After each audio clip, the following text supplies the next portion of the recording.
ഈ കേസിൽ പക്ഷെ നേരത്തെ ഞാൻ പറഞ്ഞ പോലെ ആരെയോ സന്തോഷിപ്പിക്കാൻ, ആരെയോ പ്രീണിപ്പിക്കാൻ, ആരെയോ ഭയപ്പെട്ട് അവരിത്തരത്തിലുള്ള ഒരു പിന്നോട്ട് പോക്ക് കാണിക്കുന്നു.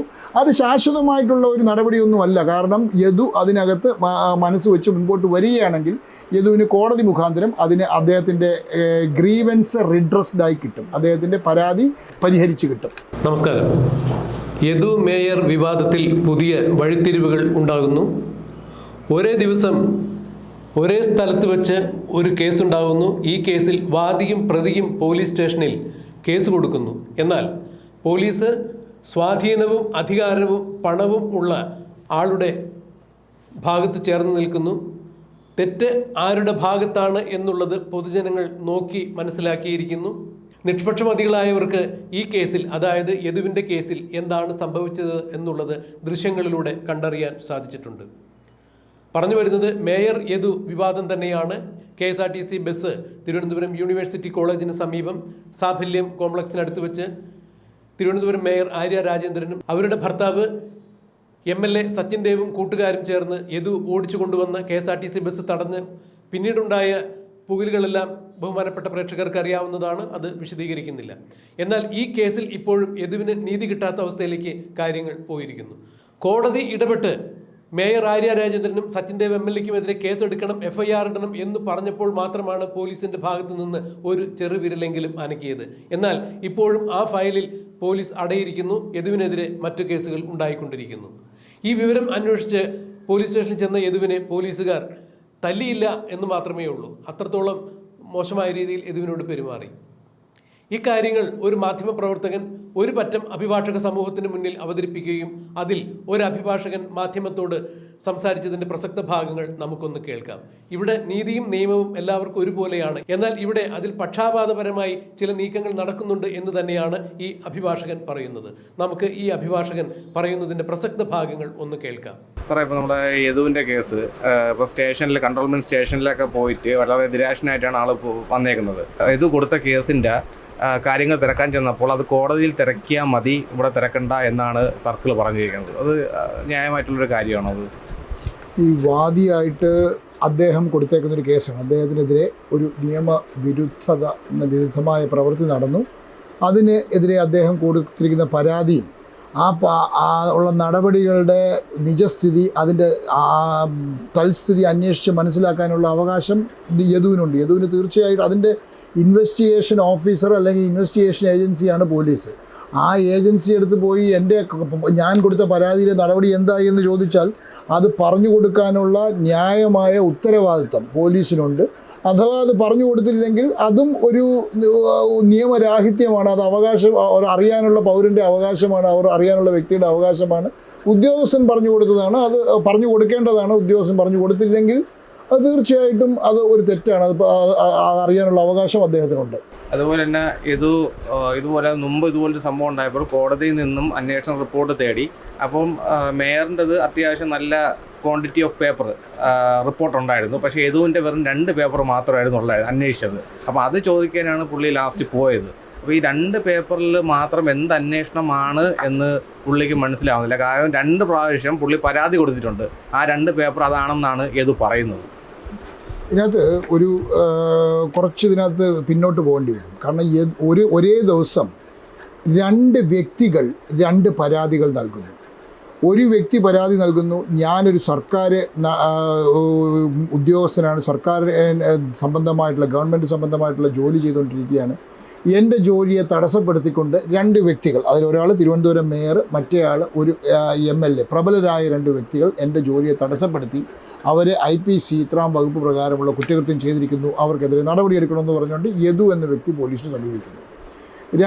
ഈ നേരത്തെ പറഞ്ഞ 2 വ്യക്തികൾ അതേ ദിവസം അതേ സമയത്ത് മറ്റു 2 വിഷയം, അതായത് അവരെ എന്തോ ആംഗ്യ വിക്ഷേപത്താൽ അവരെ അവഹേളിച്ചു എന്ന് കാണിച്ചുകൊണ്ട് മറ്റൊരു പരാതി നടത്തുന്നു. ഈ 2 പരാതികളും ഒരേപോലെ പോലീസ് സ്റ്റേഷൻ അധികാരികളുടെ മുൻപാകെ കിട്ടുന്നു. ഇത് 2 മേടിച്ചു വെക്കുന്നു. ഒരെണ്ണത്തിന് മേൽ FIR ഇടുന്നു, തുടർ നടപടി സ്വീകരിക്കുന്നു, വളരെ ശക്തമായി മുമ്പോട്ട് പോകുന്നു. രണ്ടാമത്തതിനെതിരെ നടപടി സ്വീകരിക്കുന്നില്ല. അപ്പോൾ ഒരു പൗരനെന്ന രീതിയിൽ ഒരു വിവേചനം അവിടെ അദ്ദേഹം നേരിട്ടിരിക്കുകയാണ്. അതായത് മറ്റേ എതിരാളികൾ വളരെ പ്രബലന്മാരും അധികാരത്തിനോട് ചേർന്നുള്ളവരുമാകുമ്പോൾ സ്വാഭാവികമായിട്ടും അവരുടെ കേസ് മുൻപോട്ട് കൊണ്ടുപോയി അധികാരികളെ തൃപ്തിപ്പെടുത്താനുള്ളൊരു ത്വര പോലീസ് പ്രകടിപ്പിക്കുന്നു. അവരുടെ മാസ്റ്റേഴ്സിൻ്റെ ഏറ്റവും നല്ല ഒബീഡിയൻറ്റ് സർവൻ്റ് ആവാൻ വേണ്ടിയുള്ള ആ ത്വരയുടെ അടിസ്ഥാനത്തിൽ അവർ പെട്ടെന്ന് അത് കേസ് രജിസ്റ്റർ ചെയ്ത് മുമ്പോട്ട് കൊണ്ടുപോകുന്നു. അവിടെയും ഒരു പൗരൻ്റെ അവകാശങ്ങൾ പൂർണ്ണമായിട്ട് പോലീസ് വിചാരിച്ചാൽ തകർക്കാൻ സാധിക്കില്ല. അവിടെ ആ പൗരൻ കോടതിയെ സമീപിച്ചു.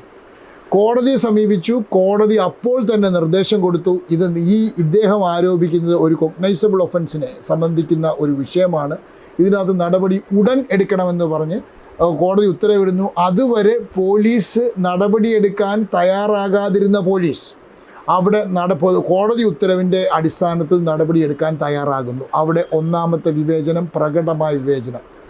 ഏതായാലും അവിടെ വെച്ച് FIR ഇടുന്നു.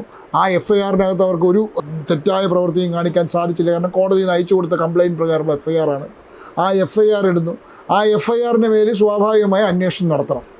ഇവിടെ അതേ ദിവസം നടന്ന അതേ സംഭവത്തിലെ മറ്റൊരു പരാതിയിന്മേൽ കോടതിയിൽ ഇപ്പം ഞങ്ങളുടെയൊക്കെ അറിവ് ശരിയാണെങ്കിൽ ഏകദേശം 20ഓളം റെക്കോർഡ്സ് ഇതുവരെ വന്നു കഴിഞ്ഞു. അതിനകത്ത് യദുവിനെതിരെയുള്ള കേസിനെ കുറിച്ചാണ് പറയുന്നത്. അതിനകത്ത് നമ്മുടെ സുബിൻ മുമ്പേ ഉണ്ടായിരുന്ന കണ്ടക്ടറുടെ മൊഴികൾ, ധാരാളം ആൾക്കാരുടെ മൊഴികൾ, ഒരു ഡ്യൂട്ടി സർട്ടിഫിക്കറ്റ്, യദു അന്ന് ഡ്യൂട്ടിയിലുണ്ടായിരുന്ന കാര്യം ഡ്യൂട്ടി സർട്ടിഫിക്കറ്റ്, ഈ വളരെ ദുരൂഹമായ സാഹചര്യത്തിൽ കാണാതായ മെമ്മറി കാർഡ് ഇൻസ്ട്രുമെൻറ്റിൻ്റെ മെമ്മറി കാർഡ് സ്ലോട്ട് അടങ്ങുന്ന രേഖകൾ, ഇതെല്ലാം അവർ കണ്ടെടുത്ത് കഴിഞ്ഞ് ഒരു വളരെ ദ്രുതഗതിയിൽ വളരെ നല്ല രീതിയിൽ കേരള പോലീസിന് ചേർന്ന രീതിയിൽ അന്വേഷണം മുമ്പോട്ട് പോകുന്നു. സാധാരണ കേരള പോലീസ് അന്വേഷണങ്ങൾ അങ്ങനെയാണ്. എന്നാൽ ഒരു പ്രബലരായൊരു വ്യക്തിയുടെക്കെതിരെയുള്ള അന്വേഷണം വരുമ്പോൾ അതേ കേരള പോലീസിൻ്റെ മറ്റൊരു നയമാണ് ഇവിടെ കാണുന്നത്. ഇത് ഒരേ ദിവസം 2 സംഭവങ്ങളാണ്. ഇത് കോടതിയിൽ അന്വേഷിച്ചാൽ അറിയാമല്ലോ, മറ്റു രീതിയിൽ നിങ്ങൾ അന്വേഷണം നടത്തിയാൽ അറിയാം. കോടതിയിലാകപ്പാടെ വന്നേക്കുന്നത് 2 പേപ്പറുകളാണ്. ഒരെണ്ണം യദു കൊടുത്ത പരാതി, ആ പരാതി പോലീസിന് അയച്ചു കൊടുത്ത് പോലീസ് അത് തിരിച്ച് കോടതിയിലോട്ട് അയച്ചിട്ടുണ്ട്. 2 അതിന്മേലിട്ട ഒരു FIR, അതായത് കോടതി നിർദ്ദേശപ്രകാരം ഇട്ട FIR. ഈ 2 പേപ്പർ അല്ലാതെ മറ്റൊന്നും വന്നിട്ടില്ല. അപ്പം തന്നെ മനസ്സിലാവുമല്ലോ ഇതിനകത്തുള്ള വിവേചനപരമായ, തികച്ചും ധാർമ്മികതയില്ലാത്ത, നമ്മൾ സർക്കാരിൻ്റെ ഭാഗമായിട്ട് നിൽക്കുമ്പോൾ പൗരൻ്റെ ടാക്സ് തുകയാണ് ശമ്പളമായി മേടിക്കുന്നത്. അതിനോട് പോലും ഒരു ആത്മാർത്ഥത കാണിക്കാത്ത രീതിയിലുള്ള പ്രവൃത്തി എന്ന് ആരെങ്കിലും ചിന്തിച്ചു പോയാൽ നമുക്ക് കുറ്റം പറയാൻ പറ്റില്ല. കാരണം ഏകദേശം ആ രീതിയിലുള്ള പ്രവൃത്തി തന്നെയാണ്. ഒരേ സംഭവത്തിലുള്ള 2 പരാതികളിലുള്ള 2 വിവേചനപരമായുള്ള നിലപാടുകളിൽ നിന്ന് വ്യക്തമാകുന്നത് ഇത് ആരെയോ പ്രീണിപ്പിക്കാൻ, ആരെയോ സന്തോഷിപ്പിക്കാൻ, ആരുടെയോ പ്രശംസ അല്ലെങ്കിൽ ആരുടെയോ തൃപ്തി പിടിച്ചു പറ്റാൻ വേണ്ടിയുള്ള പോലീസിൻ്റെ ഭാഗത്തു നിന്നുള്ള, അല്ലെങ്കിൽ ഈ കേസിൽ പോലീസിൻ്റെ ഭാഗത്തു നിന്നുള്ള ഒരു വിവേചനപരമായുള്ള നടപടി എന്നാണ് നമുക്ക് മനസ്സിലാക്കാനുള്ളത്. വളരെ തെറ്റായ രീതിയിലുള്ള നടപടിയാണ്. പക്ഷേ ഇതൊന്നും നമുക്ക് നിയമത്തിൻ്റെ കരങ്ങൾ അത്ര കുറുകിയതല്ല. അങ്ങനെ ഒരു പ്രവൃത്തി ഒരു പോലീസോ ഒരു കൂട്ടം പോലീസുകാരോ ചെയ്താൽ അതിൽ നിന്നൊന്നും ചെയ്യാനൊക്കത്തില്ല എന്നുള്ളതല്ല. നിയമത്തിൽ വ്യക്തമായിട്ടുള്ള അതിന് പ്രൊവിഷനുണ്ട്. കോടതിയുടെ ഇൻ്റർഫിയറൻസിൽ, കോടതിയുടെ നടപടിയോടുകൂടെ തന്നെ അതിനകത്ത് ഇൻവെസ്റ്റിഗേഷൻ മുൻപോട്ട് കൊണ്ടുപോകാനുള്ള നടപടികൾ മുമ്പോട്ട് കൊണ്ടുപോകാനുള്ള വകുപ്പുകളുണ്ട്. അതനുസരിച്ച് മുമ്പോട്ട് കൊണ്ടുപോകും. ഈ കേസ് ഇങ്ങനെ പോലീസ് അന്വേഷിച്ച് മുന്നോട്ട് പോയി കഴിഞ്ഞാൽ ഏതു പ്രതിയാവുന്ന എല്ലാ ഇതുമാണ് കണ്ടുവരുന്നത്. ഇത് പ്രതിയാവുമോ ലാസ്റ്റിൽ? ഇതിൻ്റെ 2 കേസാണുള്ളത്. ഒരെണ്ണം യദു ഒരു ആംഗ്യവിക്ഷേപം കാണിച്ചു എന്ന് ഉള്ള ഇതിൽ അതിനകത്ത് ആ വ്യക്തികൾ അവഹേളിക്കപ്പെട്ടു എന്നുള്ള ഒരു വൈഷമ്യത്തിൽ അവർ കൊടുത്തൊരു കേസ്. അതിനകത്ത് യദു പ്രതിയാണ്. ആ പ്രതിയാക്കിയുള്ള ഇൻവെസ്റ്റിഗേഷൻ നടത്തുകയാണ്. ആ ഇൻവെസ്റ്റിഗേഷൻ പ്രകാരം റിപ്പോർട്ട് വരും. ആ റിപ്പോർട്ട് കോടതിയിൽ അവർ ഫയൽ ചെയ്ത് കഴിയുമ്പോൾ കോടതി നടപടിയിലേക്ക് വരും. കോടതി അതിൻ്റെ വെറാസിറ്റി, അതിൻ്റെ വാസ്തവികത പരിശോധിക്കും, നടപടിയെടുക്കും. അതുപോലെ തന്നെ അതേ വിഷയത്തിൽ മേയറുടെ ഭർത്താവായിരിക്കുന്ന MLAയും പ്രതിയാണ്. അപ്പോൾ 2 പേർ പ്രതിയാവുമോ എന്നുള്ള ചോദ്യത്തിന് പ്രസക്തിയില്ല. ഇപ്പോഴത്തന്നെ ഒരു കേസിൽ പ്രതി മേയറും ഭർത്താവുമാണ്, മറ്റേ കേസിൽ പ്രതി യദുവാണ്. മേയറും ഭർത്താവും പ്രതിയായിട്ടുള്ള കേസിൽ അന്വേഷണം അല്പം പോലും മുമ്പോട്ട് പോകാതെ വഴിമുട്ടി നിൽക്കുകയാണ്. ആ അന്വേഷണം ഇപ്പം യദുവിനെ സംബന്ധിച്ചിടത്തോളം യദുവിൻ്റെ വഴികളെല്ലാം അടഞ്ഞിട്ടില്ല. നിയമത്തിൽ തന്നെ Zakiri Vasu versus state of UP എന്ന കേസിൽ ബഹുമാനപ്പെട്ട സുപ്രീം കോടതി 2007 തന്നെ വ്യക്തമാക്കിയിട്ടുണ്ട്, ഏതെങ്കിലും ഒരു വ്യക്തിക്ക് അദ്ദേഹം പരാതിക്കാരനായിട്ടുള്ള കേസിൽ അദ്ദേഹത്തിൻ്റെ പോലീസിൻ്റെ ഇൻവെസ്റ്റിഗേഷൻ പ്രോപ്പറല്ല എന്ന് ഒരു സംശയമോ ബോധ്യമോ ഉണ്ടെങ്കിൽ അദ്ദേഹത്തിന് കോടതിയെ സമീപിക്കാം. കോടതിയുടെ നിയന്ത്രണത്തിൽ, കോടതിയുടെ മോണിറ്ററിങ്ങോടുകൂടി ഇൻവെസ്റ്റിഗേഷൻ മുൻപോട്ട് കൊണ്ടുപോകാം.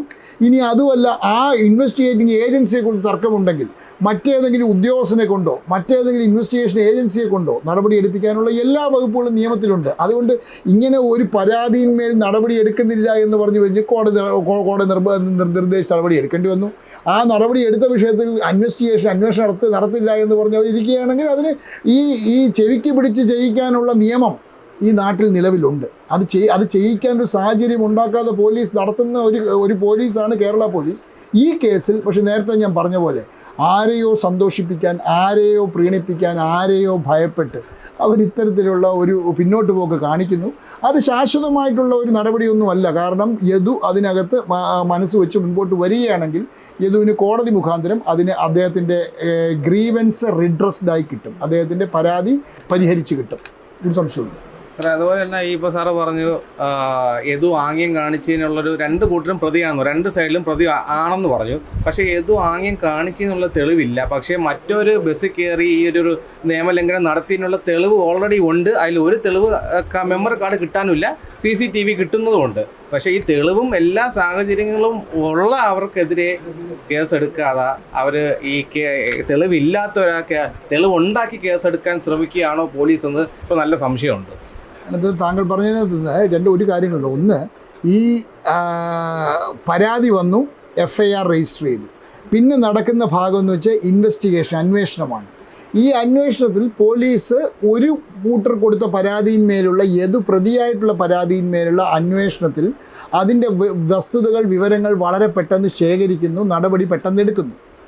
മറ്റേ കേസിൽ വസ്തുതകൾ ശേഖരിക്കുന്നില്ല, നടപടികൾ എടുക്കുന്നില്ല, അന്വേഷണം നടത്തുന്നില്ല. ഇതാണ് ഇവിടെ സംഭവിക്കുന്നത്. അതായത് ഇപ്പോൾ ഈ പോലീസിൻ്റെ ഒരു റിപ്പോർട്ട് വന്ന് ആ റിപ്പോർട്ട് ഫൈനലല്ല, ആ റിപ്പോർട്ടാണ് കോടതിയിൽ പരിശോധിക്കപ്പെടുന്നത്. ആ കോടതി തീർച്ചയായിട്ടും ഈ കാര്യങ്ങളൊന്നും മനസ്സിലാക്കാതെ അല്ല കോടതികൾ കൈകാര്യം ചെയ്യുന്നത്. ഇതിനകത്ത് എന്താണ് സംഭവിക്കുന്നതെന്ന് ഒരു വ്യക്തതയോടെ തന്നെ മുൻപോട്ട് പോകും.